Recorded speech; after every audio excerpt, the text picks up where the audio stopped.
के बीच भारतीय बाजार आज बुरी तरह से धराशायी होते हुए दिखे। अच्छी बात कह सकते हैं कि अभी क्लोजिंग हो रही, क्योंकि अगर यहां से क्लोजिंग नहीं होती तो और ज्यादा गिरावट हावी होती हुई दिखती, क्योंकि सेंसेक्स आप देखिए 2800 अंकों की कमजोरी के साथ क्लोज होता हुआ 54,422 के लेवल्स पर। 850 अंकों की कमजोरी निफ्टी में हम देख रहे हैं। 16,211 के लेवल्स, हर जो अहम स्तर थे उन सब स्तरों को बाजार तोड़ते हुए कमजोरी दिखा रहा है। बैंक निफ्टी आप देखिए 2,363 अंकों की बिकवाली, 6% तक की गिरावट। यहाँ पर प्रतिशत में हर रोज हम बिकवाली देखते नहीं हैं, अंकों में देखते, लेकिन इस वक्त अगर परसेंटेज में भी गिरावट आप देखेंगे, सेंसेक्स 5% गिरता हुआ, निफ्टी 5% गिरता हुआ, बैंक निफ्टी सबसे ज्यादा गिरावट हावी होती, करीब 6-6.5% तक लुढ़कता हुआ ये दिख रहा है। कहां पर गिरावट आ रही है? ऐसा कुछ नहीं है जहां पर गिरावट नहीं आ रही है।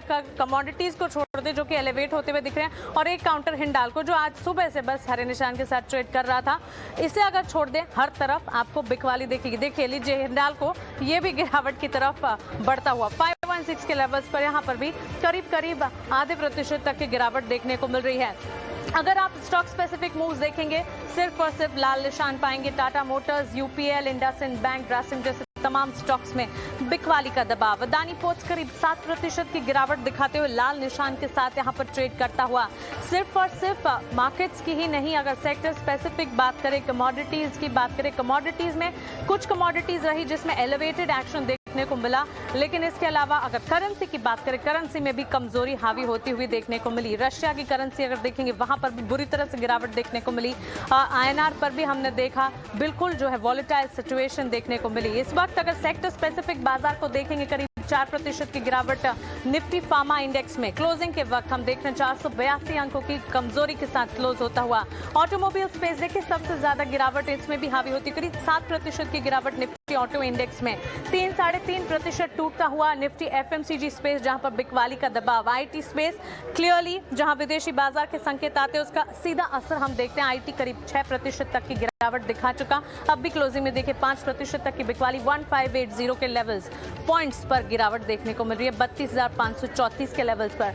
आईटी में दिग्गजों का यही कहना है कि गिरावट में एक बार आप संकेत या मौके ढूंढ सकते हैं, लेकिन इस बाजार में जो कि कमजोरी के साथ ट्रेड करता हुआ दिख रहा है, इसमें थोड़ा सा संभल जाए। बुलियन मार्केट आपके टीवी स्क्रीन पर है। सिल्वर, गोल्ड में हमने देखा तेजी देखने को मिल रही है। सेफ हेवन कमोडिटी के तौर पर यहाँ पर तेजी हम देख रहे हैं। रशिया यूक्रेन तनाव जैसे ही दिख रहा है। कमोडिटीज में एक एलिवेटेड एक्शन है, सिल्वर में देखने को मिला एलिवेटेड एक्शन, हमने गोल्ड में देखा। और कच्चे तेल की चाल भी आज उबाल जो है बिल्कुल नहीं थमा। जहां कल हम बात कर रहे थे $100 प्रति बैरल कच्चा तेल पहुंच सकता है, कच्चे तेल ने आज सारे रिकॉर्ड्स तोड़ दिए। नेचुरल गैस ने आज रिकॉर्ड्स तोड़ दिए। 9% तक की खरीदारी के साथ यहां पर हमने देखा एक बड़ी तेजी नेचुरल गैस में भी देखने को मिली। बहरहाल क्लोजिंग आपके टीवी स्क्रीन पर है 2702 के लेवल्स पर। सेंसेक्स में क्लोजिंग 54,530 के स्तरों पर। निफ्टी 16,247 के लेवल्स, 800 अंकों की कमजोरी के साथ क्लोज होता दिख रहा। बैंक निफ्टी भी देखिए 2163 के लेवल्स पर, 35,228 के लेवल्स पर यहाँ पर क्लोजिंग दिखाते हुए। हर तरफ बिकवाली ही बिकवाली, एक भी शेयर नहीं जहां पर हम तेजी देख रहे हैं। तो क्लियरली आज कह सकते हैं एक डार्क थर्सडे देखने को मिला। मंथली क्लोजिंग मंथली एक्सपायरी थी, लेकिन एक्सपायरी के लेवल्स जो हैं सारे के सारे लेवल्स तोड़ते हुए भारी बिकवाली का दबाव देखकर बाजार टूटा। चलिए